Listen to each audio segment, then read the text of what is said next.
سلام علیکم. برنامه خبری تحلیلی پیام نیوز است. در استودیو با شما شوکتی محمد. حالا توجه کنید به سرخط خبرها.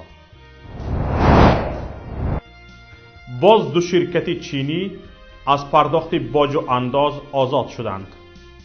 منفعت اقتصادی یا فساد در سطح بالا. اتحاد اروپا به تاجیکستان مشورت داده است که فضای سیاسی را بازتر کند. تاجیکستان در رده 10 کشور اینترنتشان سست‌ترین در جهان قرار گرفت. مجلس نمایندگان باز دو شرکت چینی را از پرداخت انداز از ارزش علاوه شده و باج گمرکی آزاد کرد. شرکت‌های چون تایختلان سینسیلو و وادی زرین از پرداخت انداز از ارزش علاوه شده و باج گمرکی در واردات تجهیزات برای پایگاه‌های آبکشی آزاد شدند. عبدالرحمن علیمزاد نایب وزیر مالیه این طرح را در پارلمان معرفی کرد و قید نمود که این دو شرکت در واردات تجهیزات برای پایگاه‌های آبکشی، قسم‌های احتیاطی و قبرهای آب تقسیم کنی از پرداخت انداز از ارزش علاوه شده و باج گمرکی آزاد خواهند شد. شرکت‌های جونتای ختلان سینسلو و وادی زرین در ولایت ختلان از جمله ناحیه جیهون حدود 13,000 گکتار زمین را برای پخته‌کاری اجاره گرفته‌اند. نمایندگان این شرکت‌ها گفته‌اند که برای 32 پایگاه آبکشی علکه تجهیزات وارد و نصب شده است. انتظار می رود برای 5 پایگاه آبکشی دیگر تجهیزات وارد کرده شود. بار اول نیست که شرکت های چینی از پرداخت انداز و باج گمرکی آزاد کرده می شوند. کارشناسان در این کار فساد را می بینند و می گویند از نگاه اقتصادی نیاز به آزاد کردن شرکت های چینی از انداز باج نیست. ببینید، این دو شرکت زمین ها را به اجاره گرفته‌اند. این به آن معنی است که آنها تنها مبلغ اجاره را می‌پردازند و تمام فایده می‌گرفته‌اشان از این زمین ها به خودشان تعلق می‌گیرد. آزاد کردن آنها برای تجهیزاتی که تنها به خودشان نفع می‌آورد و جانب تاجیکستان 1 درم از آنها فایده نمی‌گیرد مگر فسادکاری آشکار نیست؟ این هم در حالی است که انداز برای تاجیکستان یک وسیله اساسی پر کردن بودجه کشور محسوب می شود. تاجیکستان که از صادرات دیده وارداتش چند برابر زیاد می باشد، باج گمرکی نیز از مهمترین درآمدها به شمار می رود.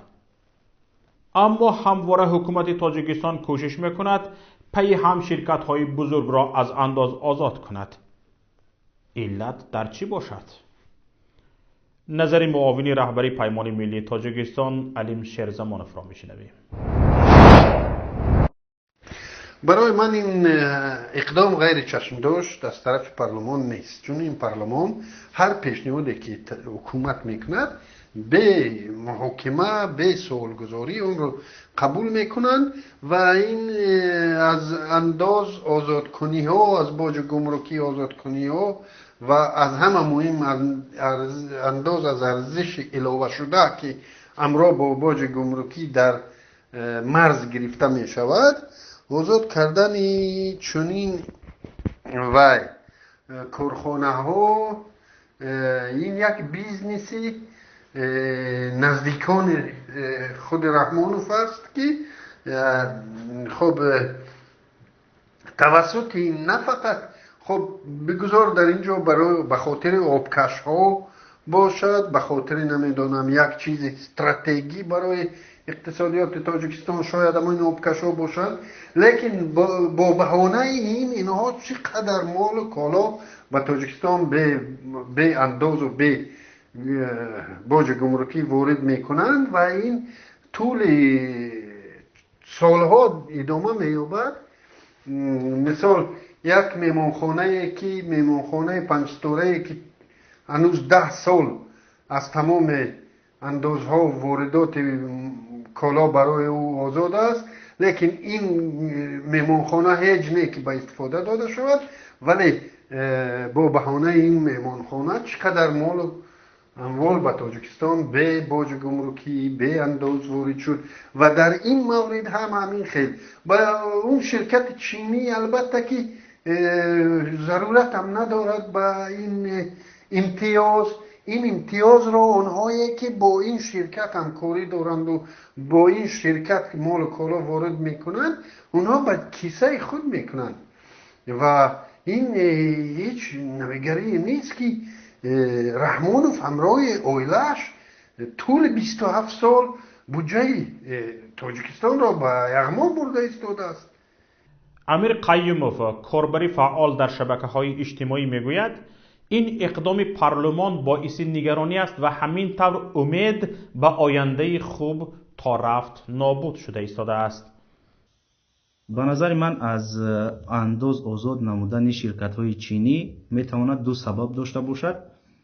یکیش این که نفران نزدیک به عائله همون دامادهای رئیس جمهوری که دخترانش از اونها از چینی ها از صاحب کاران رشوه میگیرند، پول میگیرند و به اونها وعده میتین که ما شما را برای شما شرایط کاری در تاجیکستان مهیا میکنیم، آزاد کسی شما را تفتیش نمیکند، از انداز آزادتان میکنیم و از اونها پول میگیرند و با پارلمان امر میکنند که اینها را از انداز آزاد کنین و پارلمان هم همه با یک آواز شرکت های چینی را از انداز آزاد میکند. و سبب دومش این میتواند باشد که چین با جای قرضهایش به حکومت تاجیکستان فشار میارد که دیگر علاقه وقتی جبران شده است باید کمی در فکر برگرداندن قرضها باشد و از این طریق اینها شاید جبران قرضها باشند که دیگر باید معلوم است که باید برگردانده شوند. این عاقبت خوب ندارد. حکومت امروزه فقط همین یک چند سال بعدی را فکر میکنه و نسل آینده را به نظر نمیگیره. امروز هر چی توانسته هر چی هست در وطن اونا را گرفته به چین و به جای قرض و همه داده ایستاده است، اما فکر نمیکنه که امروز یک نسل دیگه کلان شده است به نسل آینده چی میگذاره، یک خاک خالی که هیچ ثروت. امروز که شما نمیتونین کار کرد کنین، اونها را استخراج کنین به فایده دولت استفاده برین به فایده مردم، بعد از شما 5 سال 10 سال بعد 20 سال بعد باز نسل دیگر به اینها نیاز دارد، اونها را باید میتواند از عهده‌اش خواهد برآمد که اونها را استخراج کند و استفاده برد به فایده مردم و این عاقبت خوبه برای کشور ما نخواهد داشت. ما در قرض غوطه‌وریم. تاجیکستان در بحران است، بانک ها همه بانکرات شدگی، مفلس شدگی و بودجه خالی است، پول نیست.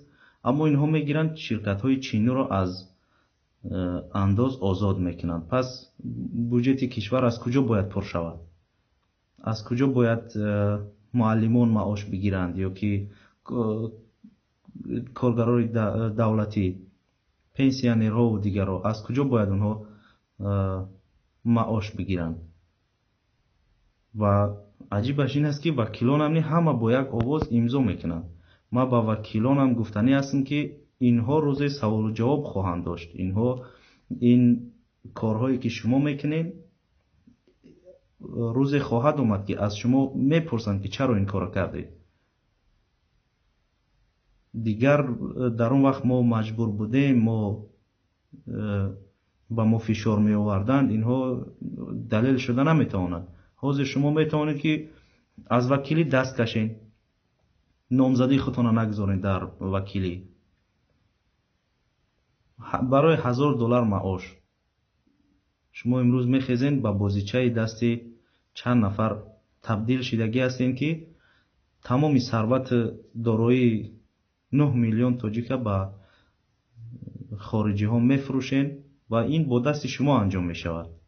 باید قید کرد که زمین ها در 4 ناحیه ولایت ختلان، دوستی، ناصر خسرو، شهر توز و قبادیان به این دو شرکت چینی سال 2015 به مدت 49 سال به اجاره داده شده‌اند.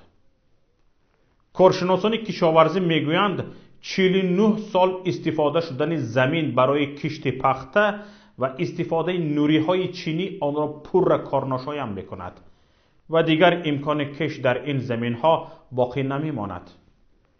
در خود کشور چین میلیون ها گکتار زمین همین طور کارناشایم شده اند.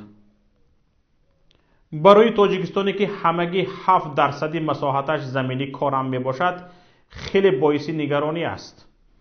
اما بدون دورنما و اندیشه عاقبت کار از چی باشد که میژه حکومتداران ما ته نخورده از زمین کشت تا به کان معدن همه را یک پس دیگر در اختیار کشور چین میگذارند. اکنون چند خبرها از رسانه‌های دیگر را همکارم صفیه گزارش می‌دهد. اتحاد اروپا با تاجیکستان مشورت داده است که در پیشروی انتخابات پارلمانی و پرزیدنتی سال 2020 در کشور فضای سیاسی را بازتر کند. این نکته در خبرنامه اتحاد اروپا روز 10 دکبر ذکر شده است، اما از جزئیات این مشورت چیزی گفته نشده است. در شهر بروکسل دیروز جلسه شورای همکاری‌های تاجیکستان و اتحاد اروپا برگزار شد. بنا به اطلاعیه‌ای که بعد نشست نشر شد، در جلسه مسائل حقوق بشر نیز بررسی شد و اصلاح نظام محبس‌ها و کم کردن ضعف‌پذیری زندانی‌ها و هم زندانبان‌ها نیز مورد بررسی قرار گرفتند. هیئت تاجیکستان را وزیر کارهای خارجی سیراج‌الدین محریدین و هیئت اتحاد اروپا را گوردان گریلیچ رادمان وزیر امور خارجه جمهوری خرواتیا سروری کردند. در جریان نشست همه مسائل مربوط به روابط دوجانبه، حاکمیت قانون، رشد اجتماعی، اقتصادی، امنیت، حقوق انسان، مبارزه با فساد، رشد همکاری با جامعه شهروندی و غیره بررسی شدند. سران هر دو هیئت گفتند از نتیجه های نشست هشتم تاجیکستان و اتحاد اروپا راضی‌اند.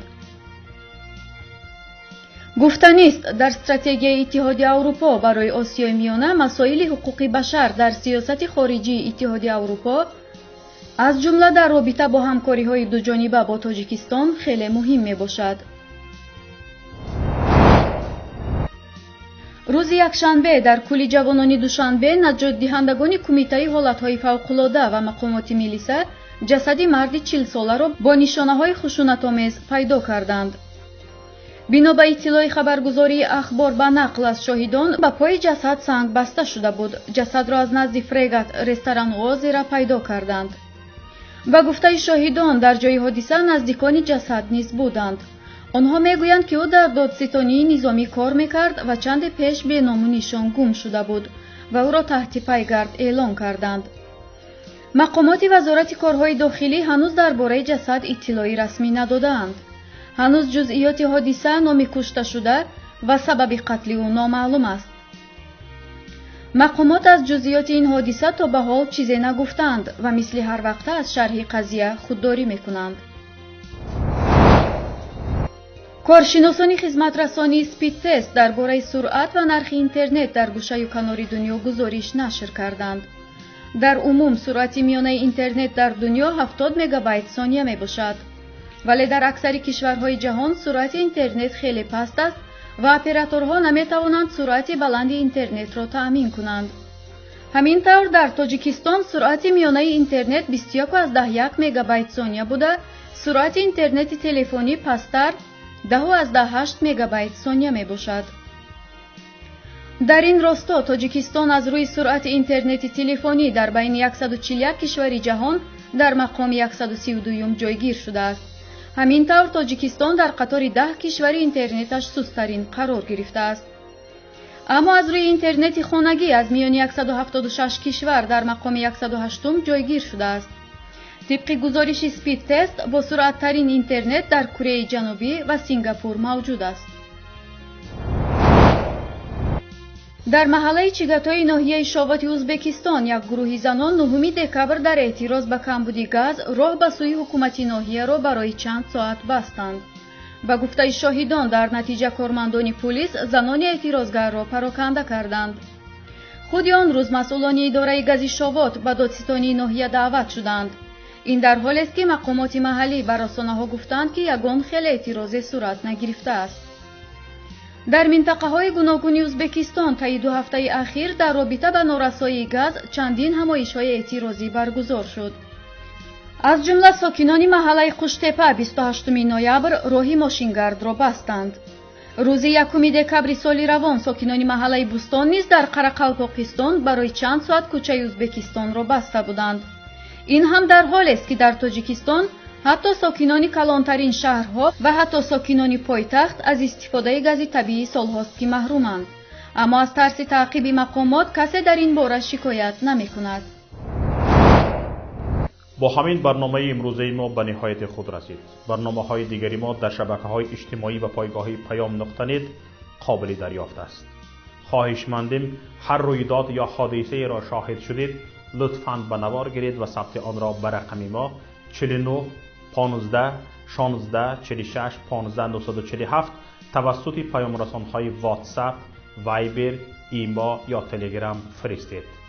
پخش تگمه لایک و زنگوله را فراموش نکنید. موفق و سربلند باشید.